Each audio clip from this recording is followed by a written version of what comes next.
புதுக்கோட்டையில் புதிதாக திறக்கப்பட்டுள்ள மதுபான கடைக்கு எதிர்ப்பு தெரிவித்து மார்க்சிஸ்ட் கம்யூனிஸ்ட் கட்சியினர் நடத்திய போராட்டத்தில் தள்ளுமுள்ளு ஏற்பட்டது.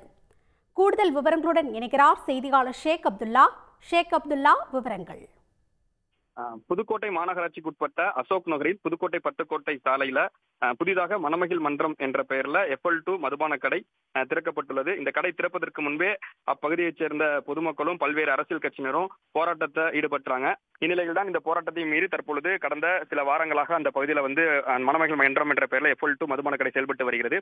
இந்த கடைக்கு எதிர்ப்பு தெரிவித்து தொடர்ச்சியாக பல்வேறு கட்ட போராட்டங்களில் பல்வேறு கட்சியினர் ஈடுபட்டு வரக்கூடிய நிலையில இன்று மார்க்சிஸ்ட் கம்யூனிஸ்ட் கட்சியை சேர்ந்தோர் அந்த கடையை முற்றுகையிட்டு போராட்டத்தில் ஈடுபட போவதாக அறிவித்திருந்தனர். இந்நிலையில் தான் அவங்க போராட்டத்தை தொடர்ந்த நிலையில முற்றுகை போராட்டம் தொடங்கியவுடன் காவல்துறையினருக்கும் போராட்டத்தில் ஈடுபட்டவர்களுக்கும் சிறிய லெவல்ல வாக்குவாதம் தொடங்கியது. இந்த வாக்குவாதம் பின்னர் முற்றி போய் கைகலப்பாக மாறி ஒருவர் தள்ளிக்கொண்டு தள்ளுமுள்ளாக மாறியது.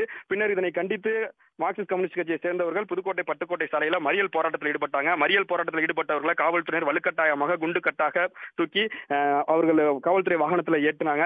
இதனால் அந்த பகுதியே ஒரு பதட்டமான சூழல் நிலவியது. இதனையடுத்து அங்க வந்த புதுக்கோட்டை நகர காவல்துறை துணை கண்காணிப்பாளர் உள்ளிட்ட ஒரு காவல்துறையினர் தொடர்ச்சியாக போராட்டத்தில் ஈடுபட்டவர்களை பேச்சுவார்த்தை நடத்தி பின்னர் அவர்களை சமரசம் செஞ்சாங்க.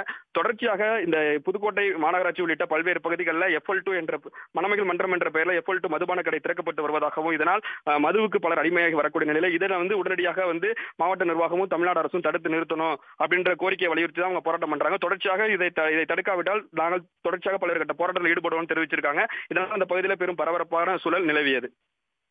தகவல்களுக்கு நன்றி ஷேக் அப்துல்லா. உடனுக்குடன் செய்திகளை தெரிந்து கொள்ள சன் நியூஸ் பெல் ஐகானை கிளிக் பண்ணுங்க.